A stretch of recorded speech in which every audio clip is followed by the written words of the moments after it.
Hi, Undersalt first graders. We hope you're having an awesome break. Mrs. Ciszewski and I wanted to share a special book with you, one of our favorites. It is titled Bear Snores On. And the author of this text is Karma Wilson, and the illustrator is Jane Chapman. Here we go. Woods in his deep dark lair, through the long cold winter sleeps a great brown bear. Huddled in a heap with his eyes shut tight, he sleeps through the day, he sleeps through the night.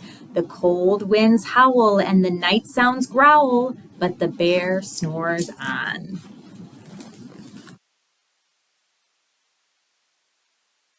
Bitty mouse, pitter-pat, tiptoe, creep crawls in the cave from the fluff cold snow. Mouse squeaks, too damp, too dank, too dark, so he lights wee twigs with a small hot spark.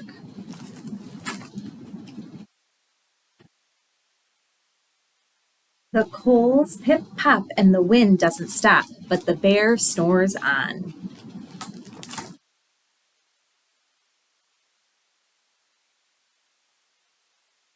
Two glowing eyes sneak peek in the den. Mouse cries, "Who's there?" And a hare hops in. "Oh, Mouse," says Hare, "long time no see." So they pop white corn and they brew black.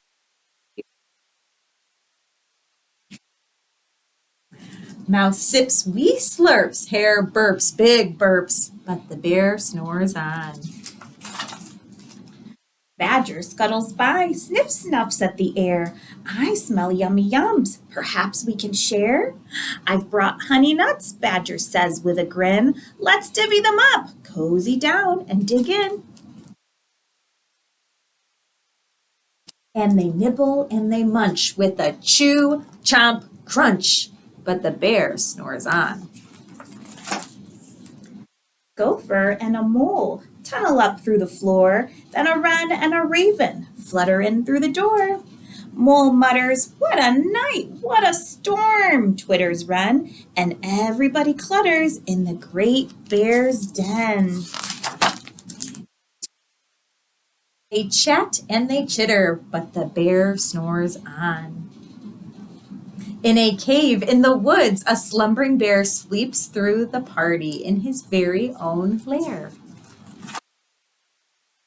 Hare stokes the fire, Mouse seasons stew, then a small pepper fleck makes the bear together achoo!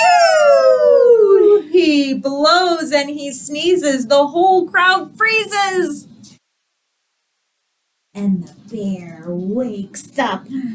Bear gnarls and he snarls, he roars and he rumbles. Bear jumps and he stomps, bear growls and he grumbles. "You've snuck in my lair and you've all had fun, but me, I was sleeping and I have had none." And he whimpers and he moans, he wails and he groans, and the bear blubbers on. Mouse squeaks, "Don't fret, don't fuss, look, see, we can pop more corn, we can brew more tea." Bear gulps, bear gobbles, he sighs with delight, then he spins tall tales through the blustery night. When the sun peeks up on a crisp, clear dawn, bear can't sleep, but his friends snore on. The end. We hope you are cuddled up somewhere cozy listening to these stories. Have a great break. We'll see you soon.